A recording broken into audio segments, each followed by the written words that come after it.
Para empezar, me gustaría hacerles una pregunta. Esa pregunta es, ¿por qué está usted en esta iglesia? ¿Por qué está usted precisamente en esta iglesia y no en ninguna otra? ¿Por qué decidió buscar una iglesia en un principio? ¿Qué lo motivó? ¿Qué esperaba encontrar cuando estaba buscando una iglesia y específicamente cuando llegó a esta? Hay muchas razones por las cuales usted pudo haber buscado la iglesia de Dios y se me ocurren algunas. Tal vez usted buscó la iglesia porque estaba profundamente triste y necesitaba consuelo. O tal vez buscó la iglesia porque estaba enfermo y necesitaba que Dios lo sanara.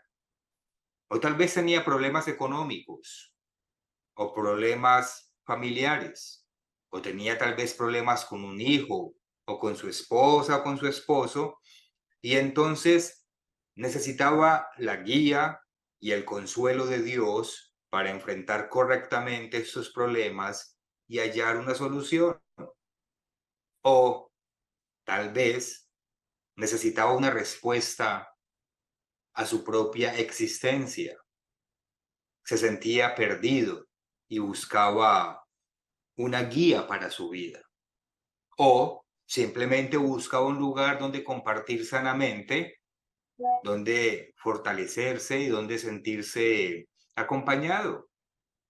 O tal vez se me ocurre otra y es que tal vez tenía un miedo frente al cual usted buscaba protección y buscaba refugio en Dios. Me gustaría que se tomara unos segundos para que, si tiene papel y lápiz, anote su respuesta o por lo menos tome nota mental, pero por favor hágalo. Haga el ejercicio de responder a esta pregunta. ¿Por qué buscó usted la iglesia de Dios? ¿Por qué buscó esta iglesia y no ninguna otra? ¿O por qué en algún momento buscó una iglesia para acercarse a Dios?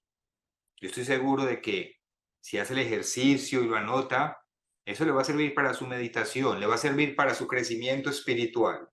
Y puede ser alguna de las razones que yo ya enumeré, o naturalmente puede ser cualquier otra. Y le voy a dar un par de segundos para que piensen, para que mediten en la respuesta a esta pregunta. ¿Por qué decidió usted buscar una iglesia en un principio? ¿Qué lo motivó a hacerlo? ¿Qué esperaba encontrar?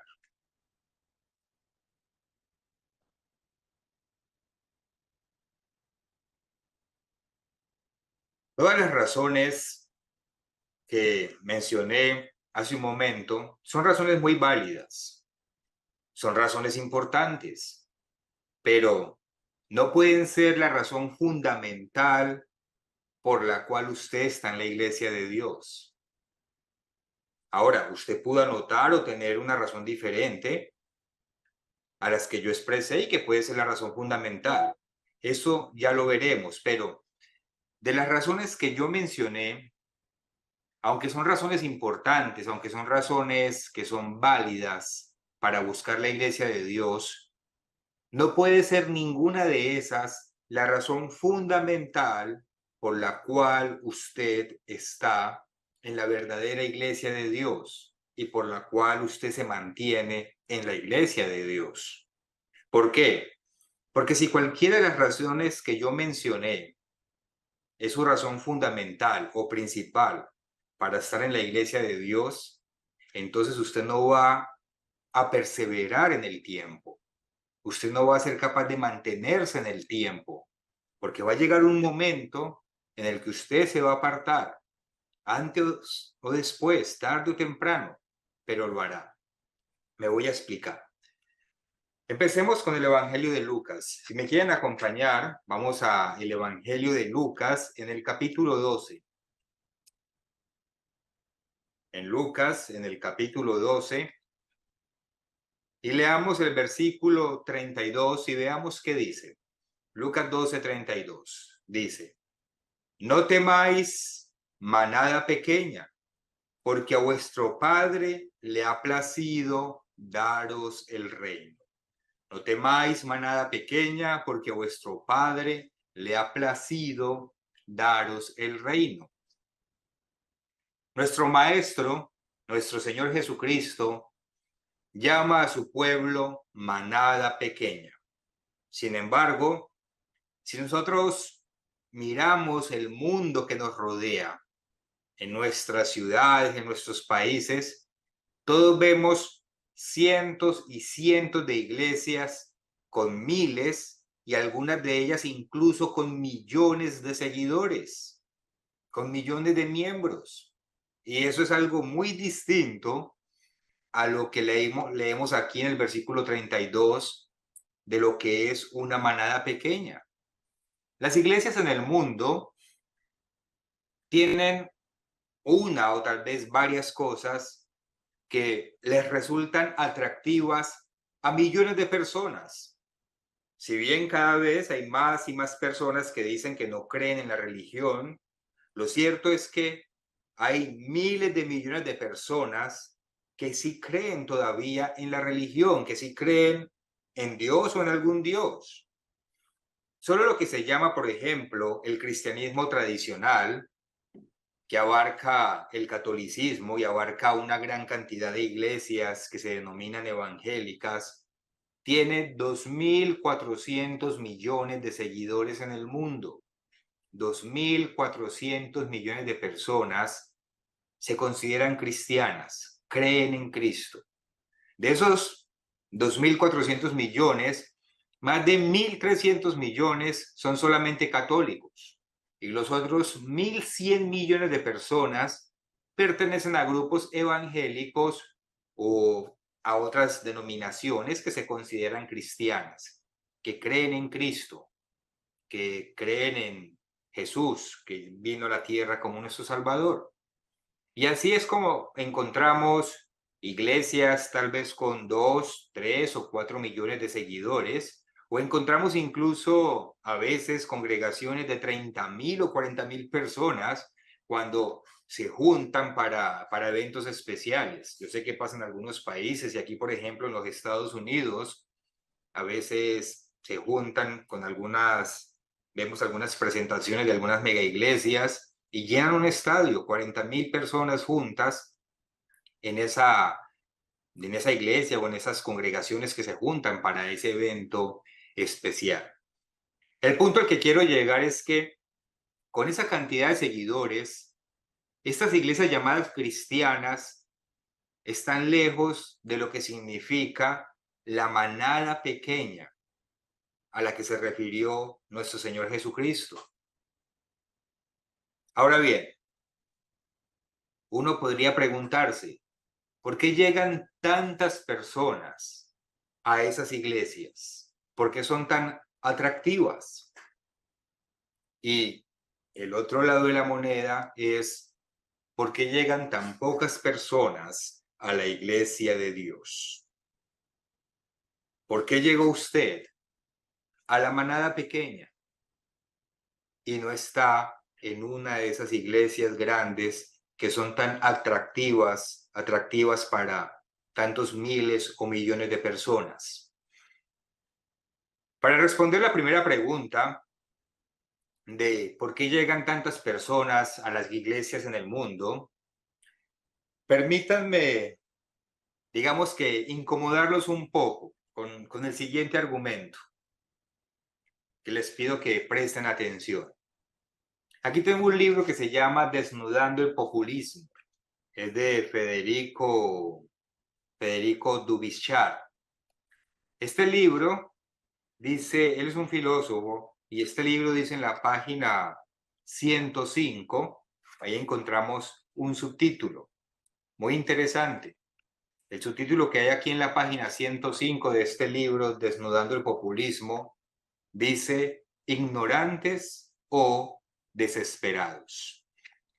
Y justo debajo del subtítulo, él tiene una frase que es de un periodista es el periodista Henry Louis Mencken, que dice lo siguiente, dice, un demagogo es una persona, un demagogo es una persona que predica doctrinas que sabe son falsas a personas que sabe son idiotas. Un demagogo es una persona que predica doctrinas que sabe son falsas a personas que sabe son idiotas. Tengan en cuenta esta frase porque luego vamos a volver a ella. Pero por ahora sigamos leyendo lo que nos dice el autor en este libro. Continúa diciendo aquí en la página 105. Dice, difiero con la corriente que piensa que las personas que apoyan al populismo son idiotas o ignorantes.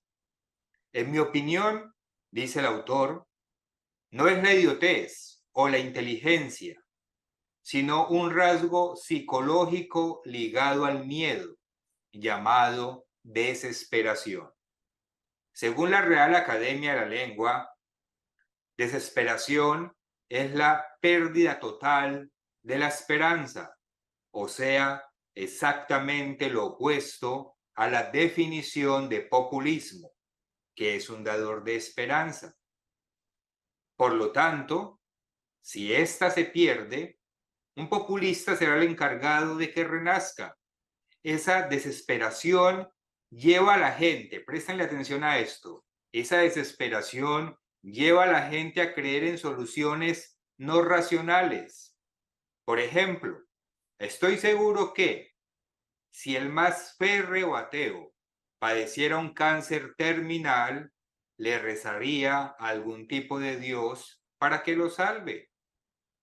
Esa esperanza de una vida mejor, el pensar que todo puede mejorar de alguna manera que desconocemos, es la energía que nos impulsa a levantarnos con ganas y entusiasmo cada día. Pero cuidado, dice el autor, ese estimulante mal recetado puede ser peligroso. Y luego dice en la página 107, la religión, al igual que el populismo, da respuestas fáciles, comprensibles a problemas complejos, que tranquilizan porque se pueden entender. Por ende, a más religión, mayor tranquilidad. A más populismo, mayor tranquilidad. Ambos te proveen un elixir de tranquilidad. Dice más adelante, la libertad de decisión nos agobia. Nos inquieta no saber qué ocurrirá si elegimos un camino, como tampoco lo sabemos si elegimos el otro. Nos causan miedo las consecuencias de nuestras elecciones. Entonces, necesitamos a cualquier tipo de líder que nos diga qué hacer, porque él sabe qué sucederá. ¿Qué creen ustedes referente a lo que acabamos de leer? ¿Tiene razón el autor en esto que acabamos de leer, que la religión como la política usan el populismo para vender falsas esperanzas a los necesitados y así ganar adeptos? ¿Qué creen ustedes? Porque yo creo que sí. Yo creo que las religiones del mundo y la política no tienen mucha diferencia. Hace poco, hace tal vez 3 o 4 días, platicábamos varios amigos cómo algunas iglesias, de esas que abundan afuera, usan diferentes shows y usan diferentes tácticas, por así decirlo, para atraer más y más feligreses. Y cada uno de nosotros fue muy curioso porque llegó el tema y cada uno de nosotros tenía un ejemplo que decir, tenía historias que contar referente a esos shows y tácticas que usan muchas de esas iglesias en el mundo. Por ejemplo, alguien mencionaba de el supuesto don de lenguas, donde se para una persona o muchas a hablar una jeringosa que ellos no saben qué está diciendo, contradiciendo lo que está en las escrituras. O también se mencionaba el caso de sanidades absurdas en donde ponían una mano frente a la otra y ponían una mano más corta que la otra, y después de que el mal llamado pastor, porque realmente no son pastores genuinos de Dios, gritara ciertas palabras con mucha efusividad, entonces de pronto las dos manos quedaban del mismo tamaño. Y era obvio que no ocurría ningún milagro. Sin embargo, todas las personas alrededor pues saltaban llenas de alegría, de emoción y con mucha efusividad. O también hablábamos del ejemplo que se ve también en estas llamadas iglesias cristianas, donde usan supuestamente el Espíritu Santo como si fuese un poder al estilo de los mejores dibujos animados, y mueven las manos como si dispararan algo y las personas alrededor todas se tiran al piso como si en verdad hubiese algún poder que las arrojara al piso. Todo un show como si fuese, les digo, como a dibujos animados o como una película, una mala película de acción. Y todo eso se ve francamente, pues se ve ridículo, para no utilizar un calificativo más fuerte. Se ve ridículo porque es obvio que es un engaño, es obvio que es una falsedad, que lo están fingiendo. Sin embargo, son cientos, miles de personas las que caen en ese engaño, entre comillas. ¿Por qué digo engaño entre comillas? Porque ¿será realmente un engaño? ¿Será que estas personas no tienen la capacidad mental de ver el fraude que es tan evidente para el resto de nosotros? Recordemos la frase del periodista estadounidense que mencionamos hace un momento. Un demagogo es una persona que predica doctrinas que sabe que son falsas a personas que sabe que son idiotas. Entonces, vale hacer la pregunta: ¿son idiotas estas personas? Idiotas en el sentido no de insulto. La palabra idiota es una palabra que está, de hecho, no es una vulgaridad, está en el diccionario y describe una condición mental. Entonces, ¿son idiotas estas personas, como dice el periodista autor de esta frase, o son personas desesperadas en busca de ayuda y de una guía que les muestre el camino? ¿Cuál de las dos son? Personalmente, yo creo que son personas desesperadas. Son personas que, por su necesidad, se vuelven presa fácil de políticos, o en el caso de la religión, se vuelven presa fácil de obreros fraudulentos que manipulan emociones y que manipulan sentimientos para cautivar a estas personas, para confundir a estas personas, para engañarlas ahí sí, y mantenerlos adeptos a ellos. Acompáñenme, si lo desean, a 2 Corintios. En 2 Corintios, en el capítulo 11, vayamos a leer los versículos 3 y 4. 2 Corintios, capítulo 11, versículos 3 y 4. ¿Qué dice? Dice: pero temo que, como la serpiente con su astucia engañó a Eva, vuestros sentidos sean de alguna manera extraviados de la sincera fidelidad a Cristo.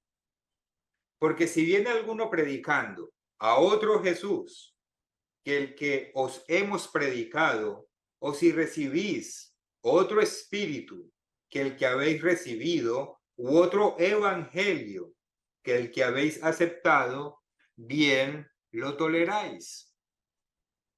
Y eso es lo que vemos en lo que llamamos cristianismo tradicional. El cristianismo que practica el mundo, como leemos aquí, se extravió de la verdad. Predica otro evangelio, predica otro Jesús, y recibió, como dice aquí el apóstol Pablo, otro espíritu. ¿Y cuál es ese otro espíritu? Pues sigamos leyendo, vamos al versículo 13. Dice, 2 Corintios 11:13, porque estos son falsos apóstoles, obreros fraudulentos, que se disfrazan como apóstoles de Cristo. Y no es maravilla, porque el mismo Satanás se disfraza como ángel de luz. Así que no es extraño si también sus ministros se disfrazan como ministros de justicia, cuyo fin será como sus obras. Ese otro espíritu, no lo digo yo, lo leemos en la palabra de Dios, es Satanás, quien usa falsos obreros para cautivar a las masas con actos populistas, al mejor estilo de los políticos, falsos obreros que utilizan personas desesperadas, personas con necesidades económicas, personas con enfermedades, o con problemas familiares, o con problemas con el cónyuge, o personas con miedo, o personas que se sienten perdidas y buscan una guía. Y esos obreros fraudulentos venden una ilusión. ¿Por qué es una ilusión? Porque nunca les van a solucionar realmente sus problemas.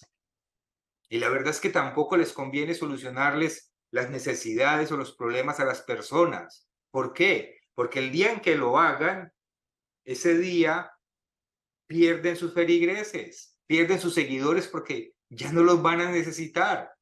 Entonces es una táctica astuta de prometer algo que la persona necesita con desespero, pero no dárselo nunca, sino llevarla como el conejo que va persiguiendo la zanahoria y nunca lo alcanza. Y así es como los mantienen cautivados, así es como los mantienen engañados, sirviendo a los propósitos de ellos, en lugar de servir al verdadero propósito que nos enseña Dios en su palabra. Entonces, eso responde a la primera parte de la pregunta. ¿Por qué llegan tantas personas a las iglesias en el mundo? Pues porque hay obreros fraudulentos que se aprovechan de las vulnerabilidades, de las necesidades de esas personas. Y a la vez, esas personas también buscan a Dios, pero por las razones incorrectas, por las razones equivocadas, como lo veremos un poco más adelante. Ahora bien, en cuanto a la segunda parte de la pregunta, ¿por qué llegan tan pocos a la iglesia de Dios? Es decir, ¿por qué nosotros somos tan pocos? Porque nosotros también tenemos necesidades, nosotros también nos enfermamos, nosotros también tenemos problemas. Entonces, ¿por qué hay tan pocos en la iglesia de Dios? Que es la iglesia del Dios viviente, columna y baluarte de la verdad. Pues porque la iglesia de Dios, lo primero que podríamos decir es que ni promueve el populismo, ni promete nada, no promete soluciones mágicas, como si lo hacen falsas iglesias allá afuera. Y por eso somos impopulares, como lo fue Cristo, como lo fueron los apóstoles y como lo fueron los primeros discípulos. Los verdaderos discípulos de Cristo, la verdadera iglesia de Dios, es impopular. El punto es que nosotros debemos tener claro que aunque Dios sí tiene el poder para sanarnos o para ayudarnos ante cualquier dificultad que estemos enfrentando, ninguna de esas circunstancias, las que mencionamos al principio, debe ser el motivo fundamental para nosotros estar dentro de la iglesia de Dios. Porque pensemos lo siguiente, ¿qué pasará el día en que Dios nos resuelva el problema? Si yo llego a la iglesia porque estoy muy enfermo y Dios me sana a los 2 meses, ¿qué va a pasar de ahí en adelante? ¿Será posible que nos olvidemos de Dios porque ya no lo necesitamos?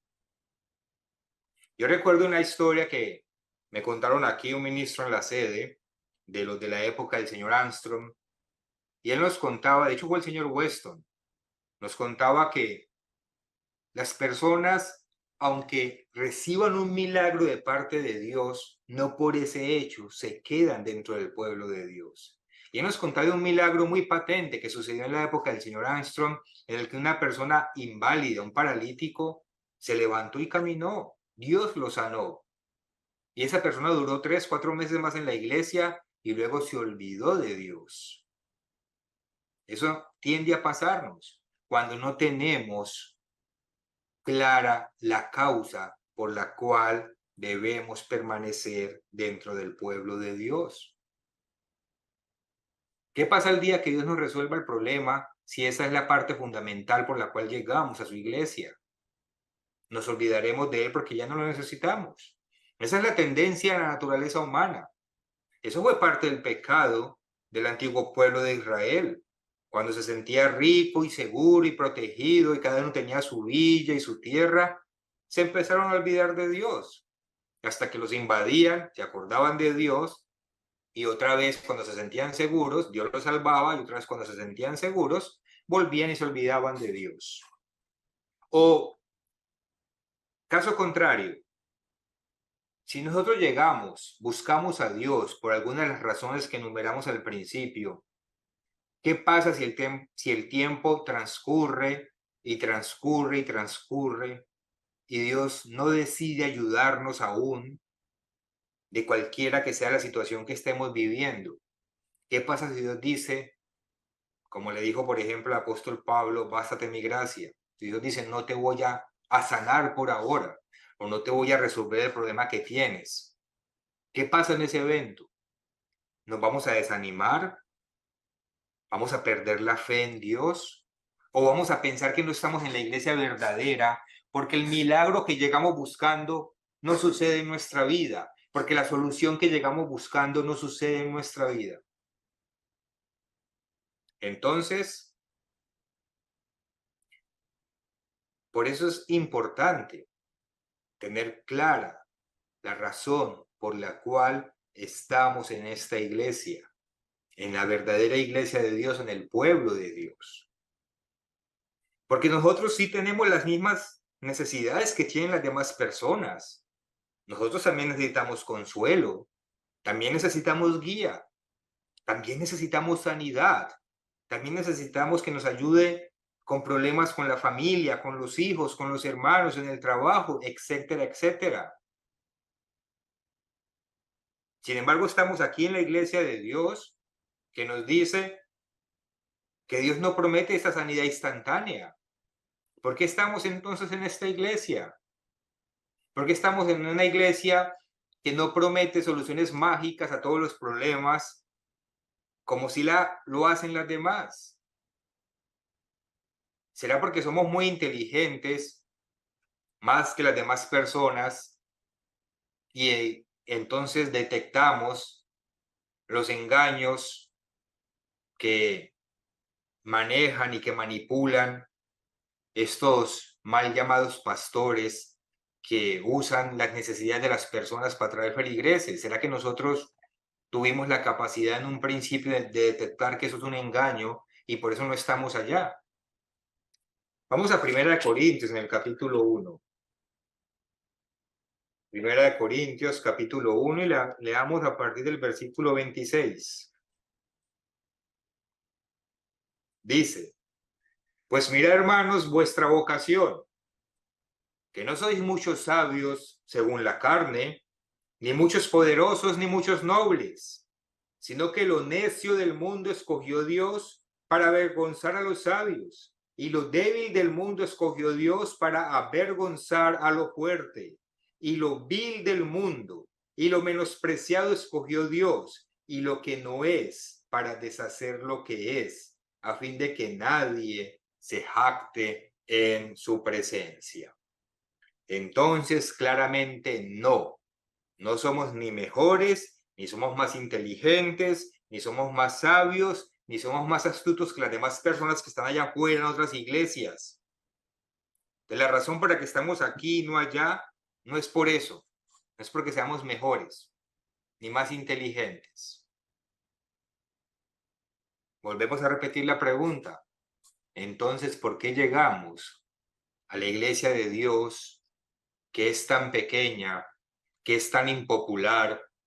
Y me atrevo a decir, como me han dicho algunos, sobre todo recién llegados, tan aburridora, porque no manejamos ese avivamiento, porque no tenemos una banda musical para avivar las emociones de las personas, porque nuestros himnos son solemnes, porque los servicios son solemnes, porque estamos en esta iglesia y que aparte de eso nos dicen, usted llega donde Dios, pero puede que Dios, supongamos que está enfermo, no lo sane. Entonces se preguntará uno, ¿y entonces a qué vengo a esta iglesia? O entonces, ¿qué hace Dios por nosotros? Bueno, lo cierto es que la única razón por la que nosotros llegamos a la verdadera iglesia de Dios es simplemente porque Dios nos llamó a formar parte de ella. Dios nos llamó a formar parte de ella. La razón fundamental por la cual nosotros hacemos parte de esta manada pequeña es el llamamiento de Dios. Esa es la razón fundamental. La razón que si la excluimos, jamás estaríamos aquí, porque ninguno de nosotros llegó aquí por mérito propio o por fuerza propia. Pongamos algunas escrituras juntas y empecemos con una en Romanos, en el capítulo 8. Romanos capítulo 8 y leamos el versículo 28. Romanos 8:28. Dice, y sabemos que los que aman a Dios, todas las cosas le ayudan a bien. Esto es, a los que conforme a su propósito son llamados. En esta sola escritura vemos tres aspectos sumamente importantes para el tema que estamos estudiando. El primer aspecto es que dice son llamados. No dice los que llegan, no dice los que vienen al pueblo de Dios.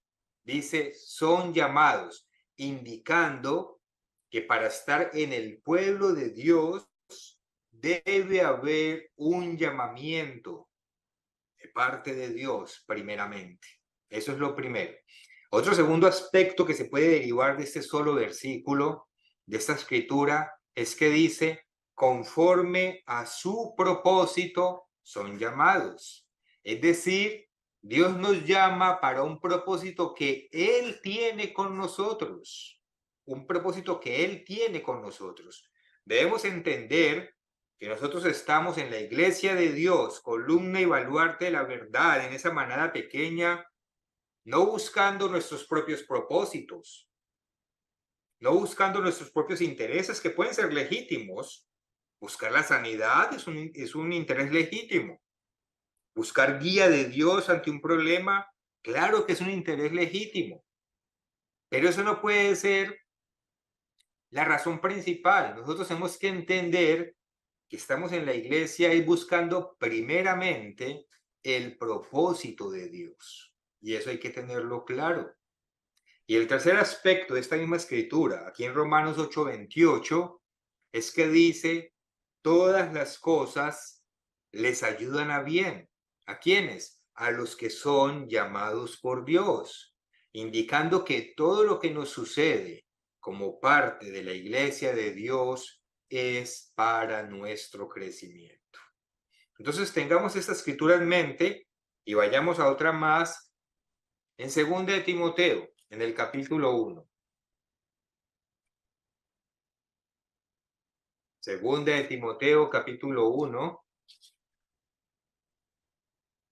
Y leamos el versículo 9. ¿Qué dice? 2 de Timoteo, capítulo 1, versículo 9. Dice, quien nos salvó y llamó con llamamiento santo, no conforme a nuestras obras, sino según el propósito suyo y la gracia que nos fue dada en Cristo Jesús antes de los tiempos de los siglos. Nuevamente vemos los mismos tres elementos.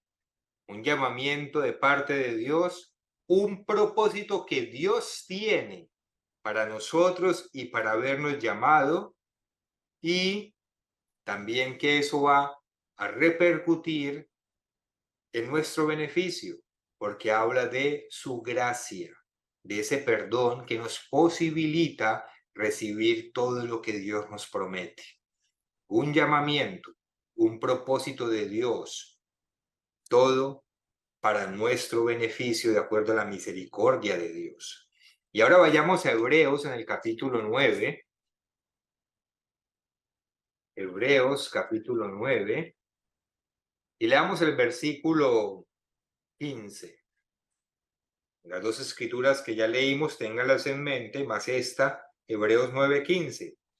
Dice, así que por eso es mediador de un nuevo pacto, para que interviniendo muerte, para la remisión de las transgresiones que había bajo el primer pacto, los llamados reciban la promesa de la herencia eterna. Nuevamente, un llamamiento para un propósito que Dios tiene con nosotros, que es para nuestro beneficio. ¿Cuál? La promesa de la herencia de la vida eterna. Entonces, esa es la razón primera, fundamental, sin la cual nada de lo siguiente se puede dar, por la cual llegamos a la manada pequeña, a la iglesia del Dios viviente, columna y baluarte de la verdad. Y es que estamos aquí porque Dios nos llamó para que estuviésemos aquí. Ya leímos, no por mérito propio, sino aquellos que Dios quiso escoger por su misericordia. De hecho, lo débil del mundo, lo necio del mundo, no para que sigamos en esa debilidad o en esa necedad, sino para que a partir de ahí crezcamos y nos transformemos en nuestro carácter. Ahora bien, Dios sí se pudo haber valido de una situación personal para llamar nuestra atención y para traernos a su manada pequeña. Claro que sí. Como tal vez algunos de ustedes pueden recordar ese momento en el que sintieron que Dios es real, porque Dios pudo haberse valido de una situación personal para captar nuestra atención y traernos a su pueblo.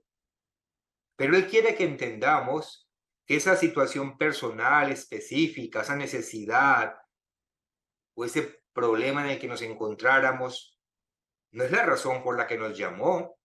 Esa no es la razón. Dios sí nos prometió en su llamamiento bendiciones.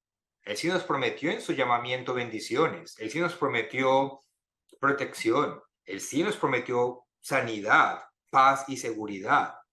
No nos equivoquemos. Dios sí promete todo eso. Pero Dios también deja claro que todas esas promesas son circunstanciales al trabajo que Él está haciendo con nosotros, hasta que llegue el momento en que todas esas promesas se vuelvan tangibles, por así decirlo, y se cumplan en toda su magnitud, en toda su perfección. Pero ese momento no es ahora.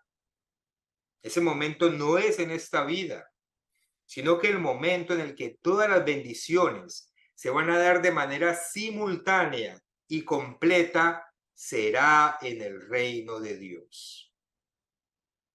Entonces, si estamos enfermos, Dios nos puede sanar ahora, lo puede hacer ya mismo, o mañana o pasado mañana, o lo puede hacer en la resurrección y cumple su promesa.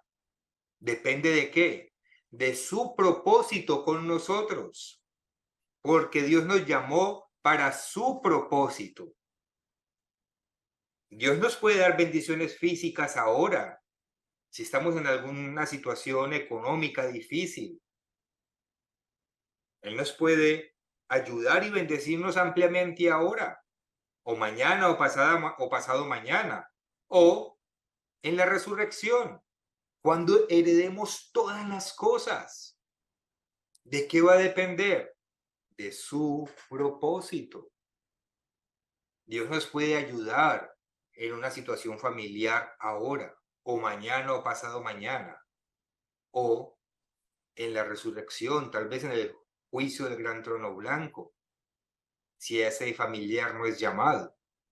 Todo depende de qué, de su propósito.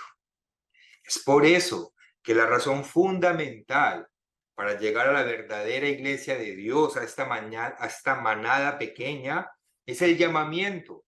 Y eso depende totalmente de Dios, está en manos de Dios.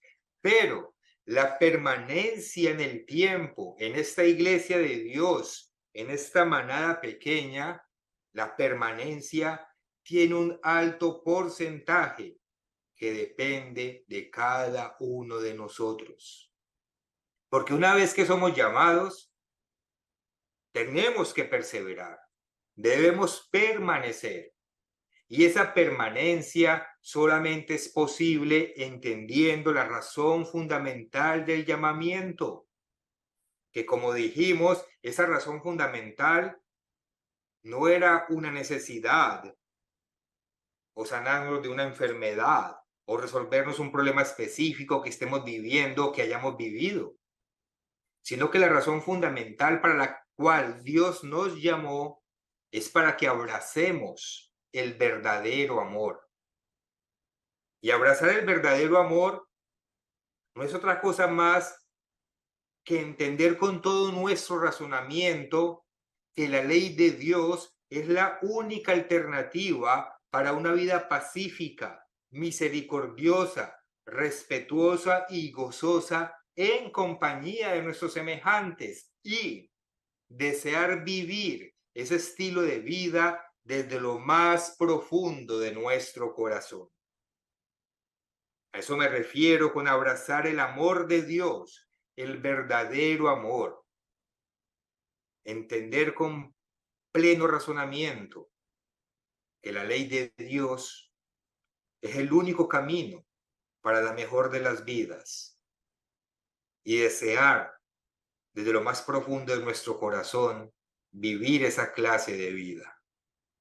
La razón fundamental para la cual Dios nos llamó es para que amemos, para que deseemos el reino venidero que Él nos ofrece, para que anhelemos ser parte activa de ese reino, para que nos preparemos con todas nuestras fuerzas para ser dignos de entrar en él, en ese reino y de servir en ese reino, para que anhelemos eso como el mayor gozo que un ser humano jamás pueda tener, porque lo seremos como parte de la familia de Dios.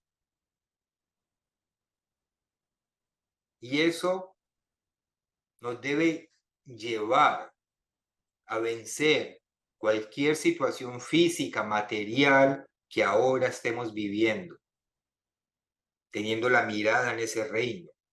Cuando se habla aquí mismo en Hebreos 11, esa escritura que me gusta tanto de los héroes de la fe, en Hebreos 11, en el versículo 13, conforme a la fe murieron todos estos sin haber recibido lo prometido, sino mirándolo de lejos y creyéndolo, es decir, lo miraban, lo creían. Pero ellos no tenían su mirada puesta en que anhelo que Dios me sane, o anhelo que Dios me resuelva un problema, o anhelo que Dios me dé muchos bienes materiales para sentirme estimulado a seguir caminando. El estímulo para permanecer en esta manada pequeña es mirando ese reino venidero. Conforme a la fe murieron Todos estos sin haber recibido lo prometido, sino mirándolo de lejos y creyéndolo y saludándolo y confesando que eran extranjeros y peregrinos sobre la tierra, porque estábamos de paso por este mundo. Y esto lo vamos a estudiar y a repasar en varios mensajes durante la fiesta de los tabernáculos, porque eso es lo que representa. La fiesta de los tabernáculos tiene muchos significados cuando la analizamos en su verdadera dimensión. Nos ayudan a entender que no es en este mundo donde tenemos que tener puesta nuestra mirada, nuestros sueños y nuestros anhelos. Estamos de paso por aquí. Versículo 14, porque los que esto dicen, claramente dan a entender que buscan una patria. Pues si hubiesen estado pensando en aquella de donde salieron, ciertamente tenían tiempo de volver. Y por eso es que si nosotros tenemos nuestra mirada puesta, nuestra fe puesta, nuestra permanencia en la iglesia de Dios condicionada a que Dios nos resuelva un problema, a que Dios nos dé bendiciones materiales,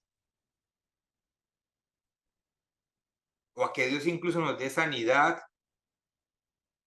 Si tenemos nuestra mirada puesta en eso, nos vamos a devolver. Porque hasta que no entendamos dónde debe estar nuestra mirada, tal vez Dios no nos va a dar esa solución o esa sanidad que necesitamos. Versículo 16. Pero anhelaban una mejor, esto es celestial, por la cual Dios no se avergüenza de llamarse Dios de ellos, porque les ha preparado una ciudad. Y esa es nuestra razón fundamental para permanecer en este pueblo después de que Dios nos ha llamado. Esa es nuestra parte. Después de que Dios hace su parte, que depende totalmente de Él, y es llamarnos. Si usted hace parte de la manada pequeña, de la verdadera iglesia de Dios, es porque usted entiende que esta iglesia lo lleva por ese camino.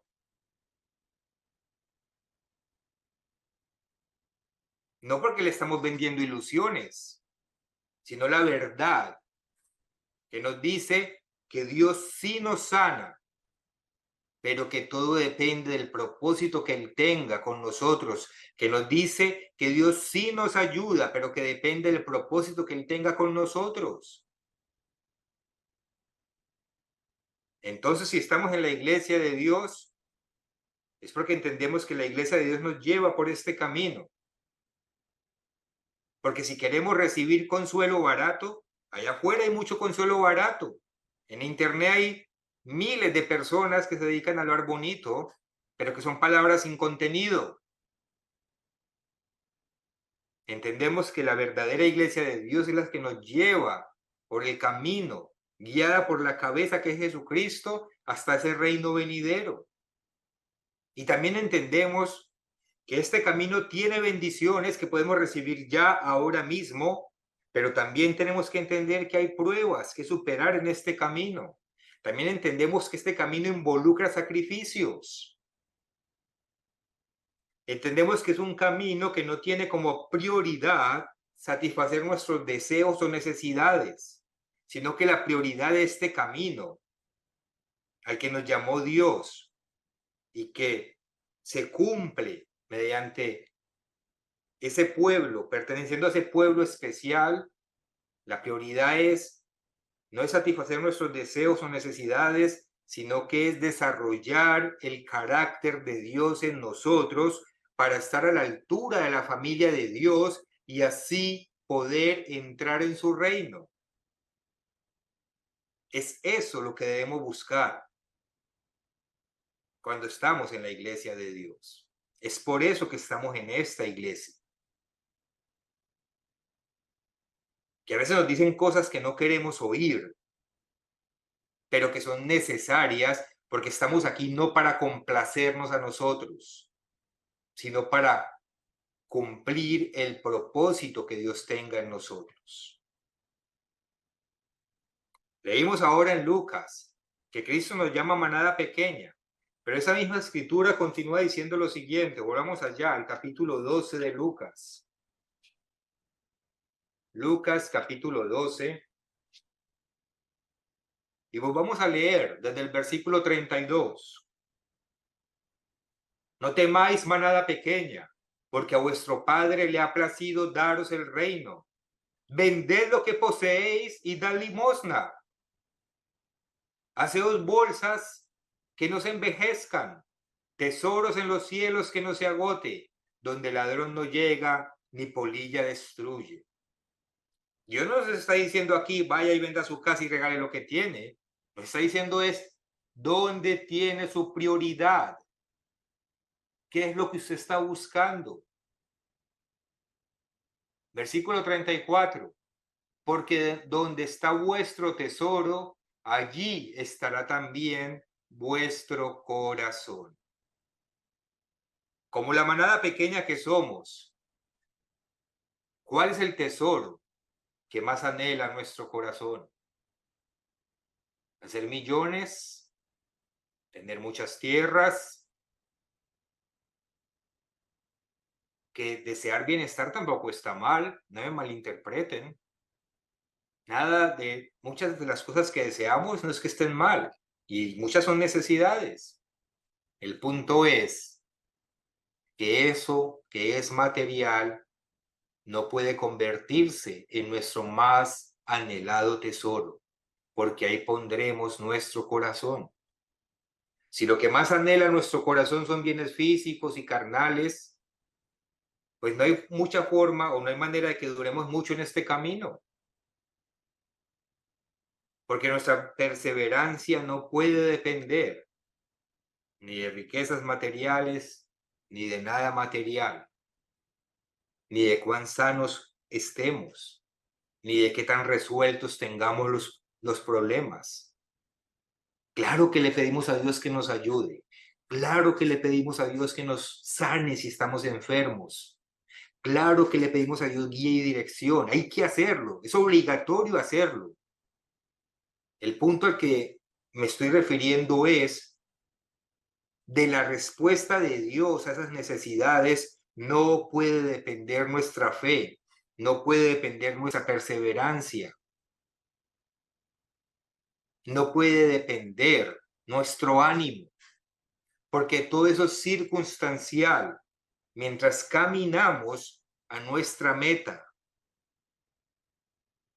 Y Dios es quien decide qué darnos y qué no darnos. Dios no nos promete nada de forma incondicional, nada. De hecho, la Biblia muestra todo lo contrario. No es que basta decir si acepto a Jesucristo, como dicen allá afuera, y ya todo está resuelto. No, eso contradice la Biblia de principio a fin. Dios sí promete su ayuda en todos los aspectos, pero como una añadidura cuando Él considera que es conveniente y en la forma en que Él lo considera que conviene según su propósito. Hasta que entremos al reino venidero, en donde sí, ahí sí lo recibiremos todo plenamente, perfectamente y con abundancia. Vayamos a Primera de Pedro, capítulo 2. Primera de Pedro, capítulo 2, versículo 20. Primera de Pedro 2, 20. Pues qué gloria es si pecando sois abofeteados y lo soportáis, mas si haciendo lo bueno sufrís y lo soportáis, esto ciertamente es aprobado delante de Dios. ¿Qué dice el versículo 21? Pues para esto fuisteis llamados. Qué interesante, porque la escritura nos muestra que uno de los propósitos del llamamiento es aprender a sufrir pruebas y tribulaciones por seguir el camino de Dios. Y cuando nos bautizamos, a nosotros se nos dijo esto. Y lo aceptamos porque entendemos que es parte de nuestro crecimiento y del desarrollo de nuestro carácter. Versículo 21. Pues para esto fuisteis llamados, porque también Cristo padeció por nosotros, dejándonos ejemplo para que sigáis sus pisadas. A veces ponemos en duda nuestra permanencia en el pueblo de Dios porque algunas cosas no son lo que esperábamos según nuestro entender humano. Si estoy en la iglesia de Dios, ¿por qué tengo más problemas económicos que antes? Si estoy en la iglesia de Dios, ¿por qué mi enfermedad no sana? Si estoy en la iglesia de Dios, ¿por qué a veces me siento solo, incomprendido? Si estoy en la iglesia de Dios, ¿por qué mis hijos sufren o se desviaron? Nos preguntamos. Y bueno, la respuesta para estas preguntas, que a veces nos llegan porque estamos en una lucha, pero la respuesta para esas preguntas, pues ya la leímos en Romanos 8:28. Una escritura que todos debemos sabernos de memoria. Sabemos que los que aman a Dios, todas las cosas les ayudan a bien. Esto es, los que conforme a su propósito son llamados. Entonces la respuesta es porque Dios tiene un propósito para todo. Los que aman a Dios, todas las cosas les ayudan a bien. A los que conforme al propósito de Dios, no nuestro propósito, a los que conforme al propósito de Dios son llamados. Dios tiene un propósito para todo lo que ocurre en nuestra vida. Incluso, a veces ponemos en duda nuestra permanencia dentro del pueblo de Dios porque encontramos que nuestros hermanos en la fe o en nuestras congregaciones, pues no son lo que esperábamos, no son lo que deseamos, no son el ideal que hay en nuestra mente de lo que debe ser una congregación que entiende la verdad. Y claro que no lo es. Pero aún en esos casos, Dios tiene un propósito. Lo quieren ver en Primera de Corintios, yo sé que ustedes lo conocen, Primera de Corintios capítulo 11, versículos 17 al 19. Primera de Corintios 11, 17 al 19. Dice aquí, pero al anunciaros esto que sigue, no os alabo, porque no os congregáis para lo mejor, sino para lo peor. Pues en primer lugar, cuando os reunís como iglesia, oigo que hay entre vosotros divisiones y en parte lo creo. Porque es preciso, dice el versículo 19, que entre vosotros haya disensiones para que se hagan manifiestos entre vosotros los que son aprobados. Como vemos, Dios en todo tiene un propósito que nos ayuda a bien, así no seamos capaces de verlo, e incluso tiene un propósito permitiendo actitudes incómodas o incorrectas de algunos hermanos en la congregación. No podemos poner en duda nuestra permanencia en el pueblo de Dios, nuestra fe, porque no encontramos que las cosas son como queremos que sean o porque no encontramos que las cosas sean ideales, porque no va a ser así. Estamos es para cumplir el propósito de Dios, no el nuestro. Estamos en la iglesia de Dios porque la iglesia de Dios nos lleva por ese camino. Tengamos en cuenta todos esos aspectos cuando nos sintamos desanimados, caminando en el pueblo de Dios. Tengamos en cuenta que Dios por su misericordia nos trajo. Y una vez aquí, pongamos la mira en el lugar correcto, en esa nueva Jerusalén, ese nuevo reino que anhelamos para poder permanecer en el tiempo. ¿Por qué llegamos a la iglesia del Dios viviente, columna y baluarte de la verdad? ¿Por qué llegamos? La respuesta es no llegamos. Dios nos trajo cuando nos llamó. ¿Por qué perseveramos en la iglesia del Dios viviente? ¿Por qué nos mantenemos en ella, en el tiempo, a pesar de las dificultades en todos los aspectos que debemos enfrentar? No porque todo en nuestra vida nos sale bien desde que llegamos a la iglesia y todo es felicidad, porque no es así, todos lo sabemos. O no porque los hermanos en nuestras congregaciones sean lo mejor de lo mejor, no es así, todos lo sabemos. Y estos aspectos son importantes, pero no son la razón fundamental. La razón fundamental es porque entendemos el propósito de Dios para llamarnos y amamos ese propósito más que cualquier otra cosa en el universo. Y ese propósito es el entendimiento de su ley y de los efectos de vivir según su ley, aplicadas en un reino donde Cristo es el gobernante y donde se va a impartir justicia perfecta. Tenemos que tener la visión del llamamiento en conjunto con el significado del verdadero amor, como como se expresa aquí en Salmos. Vayamos a Salmos, ya para terminar. Salmo 119. Salmo muy bonito que todos conocemos, pero no lo voy a leer no de esta Reina Valera, sino que lo voy a leer de la Nueva Traducción Viviente, que lo expresa con más claridad en este aspecto. Algunos aspectos los expresa con más claridad. Voy a leer el Salmo 119 a partir del versículo 97 en la Nueva Traducción Viviente. Miremos esta visión de lo que significa entender el llamamiento de Dios. Oh, cuánto amo tus enseñanzas. Pienso en ellas todo el día. Tus mandatos me hacen sabio, más sabio que mis enemigos, pues me guían constantemente. Así es, tengo mejor percepción que mis maestros, porque siempre pienso en tus leyes. Hasta soy más sabio que los ancianos, porque he obedecido tus mandamientos.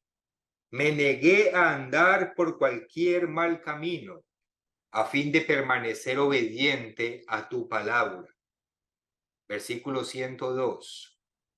No me he apartado de tus ordenanzas, porque me has enseñado bien. Qué dulces son a mi paladar tus palabras, son más dulces que la miel. Tus mandamientos me dan entendimiento. Con razón, detesto cada camino falso de vida. Tu palabra es una lámpara que guía mis pies y una luz para mi camino. Lo prometí una vez y volveré a prometerlo. Obedeceré tus justas ordenanzas. He sufrido mucho, oh Señor. Restaura mi vida como lo prometiste.